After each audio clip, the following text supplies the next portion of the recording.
Good morning, Russia. Over the past couple of months, our great country has instituted industrial change with the growth of railroads. The Marxists have also gained more influence as more and more serfs and their workers are fed up with their current conditions. The Jews are continuing to be targeted with more and more pogroms. The latter two factors are beginning to cause tension here in Russia. Now we go to Sergei for our imperial updates from overseas. Thanks, Boris. I'm coming to you from Japan, where we experienced a devastating and embarrassing loss of the Japanese army recently, which other countries are beginning to call the Russo-Japanese War. This has belittled our country and will only serve to cause more tension throughout Mother Russia. Good morning, Russia. Over the past few weeks, the frustrations in our country has caused workers and citizens to present their grievances to Tsar Nicholas II at his Winter Palace in St. Petersburg. Troops then opened fire on them, perceiving them to be a threat in an event which came to be known as Bloody Sunday. In response to the revolts that ensued, Nicholas issued the October Manifesto granting the Russian people civil liberties and lessening the power of the autocracy by establishing the Duma, our very own legislative assembly. Good morning, Russia. Recently, the Archduke Ferdinand of Austria-Hungary was assassinated by our Slavic brethren in Serbia by the Black Hand, thus plunging the Balkans into conflict. Tsar Nicholas has entered us into the conflict on the Slavic side as Germany has joined Austria-Hungary. We have made previous alliances with Britain and France known as the Triple Entente for this very situation. As of today, all of Europe is at war. Good morning, Russia.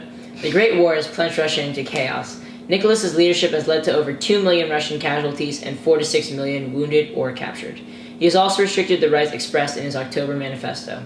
Urbanization has made some workers fed up with their current conditions. We've recently received information that the Tsar and his wife, Tsarina Alexandra, are not in touch and that she has come under the influence of Rasputin, a Siberian holy man who healed her son Alexis. People have come to believe that Rasputin was the one pulling the strings. The strings have obviously been pulled in the wrong direction, as whoever was leading the country is doing a terrible job, which has prompted the recent assassination of Rasputin. Our country is now on the verge of revolution. Breaking news. Strikes have broken out in Petrograd as the price of bread skyrocketed, and women workers are also beginning to be fed up by their current conditions. We now go live with Sergei at the scene of the strikes. Thanks, Boris. I'm standing here with Anushka Brusky, a working-class woman fed up with her current conditions. Anushka, what do you guys hope to achieve with these strikes? Peace and bread. Down with the autocracy. These demonstrations are obviously being overlooked by the Tsar, which could be a fatal mistake. Back to you, Boris. Thanks, Sergei. A fatal mistake indeed, as we've just received word that the Duma has assumed total governmental responsibility, forcing the Tsar to abdicate. The constitutional Democrats have taken control and already instituting changes like universal male suffrage and an 8-hour workday. Доброе утро, Russia. Today, the provisional government is facing another authority called the Soviets, which are councils of workers. The Soviet of Petrograd has formed, and recently, Soviets have been springing up spontaneously in army units and towns. There are two factions of Soviets, the Bolsheviks and the Mensheviks, the Bolsheviks having the majority. Now, we're going to head over to Sergei to give us the background information on the Bolsheviks and their leader. Thanks, Boris. Here we can see the very ship or sealed train that Vladimir Lenin himself, the leader of the Russian democratic group called the Bolsheviks, came to Russia with. They came with the intent to seize power for the Bolsheviks when Russia became dazed from the war. Peasants have also begun to seize property from their landowners. Good morning, Russia. Let's get right into the news with Alexander Kerensky. Overnight, he rose to power when Vladimir Lenin had to flee the country because he was accused of inciting an attempt to overthrow the provisional government. When General Larv Kornilov attempted to march on Petrograd and seize power, Kerensky released the Bolsheviks from prison and turned to the Petrograd Soviet for help, proving how weak the provisional government really is. Breaking news. The Bolsheviks are rising in popularity throughout Russia due to the branching strategies they have used by working with the Petrograd and Moscow Soviets. Their numbers have increased from 50,000 to 240,000.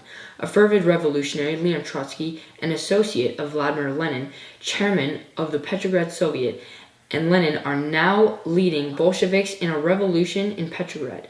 We now go to Sergei, live on the scene on the verge of the collapse of the provisional government. The Bolsheviks have just taken over Petrograd and the provisional government has just collapsed. As you can see, Bolsheviks, now calling themselves communists, have taken over Russia. This has been a brutal November. Доброе утро, Russia. Our leader Lenin has instituted socialist changes like nationalizing land and ratifying peasant seizures of land. He also has turned factories over to committees of workers. Our communist government has signed the Treaty of Brest-Litovsk to pull Russia out of the Great War. However, we have given up a significant amount of land.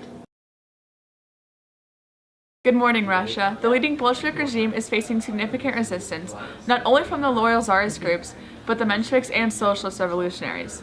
This has forced the Bolshevik army to fight on many fronts. Admiral Alexander Kolchak and his anti-Bolshevik force, the Whites, have advanced close to the Volga River, and General Anton Denikin has swept through Ukraine and is very close to Moscow. Good morning, Russia. Recently, the Red Army has bulked up with the help of the draft being reinstated. They have become well-disciplined and a strong competitor thanks to Leon Trotsky, an organizational genius.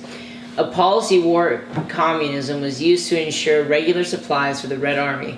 War communism included the nationalization of banks.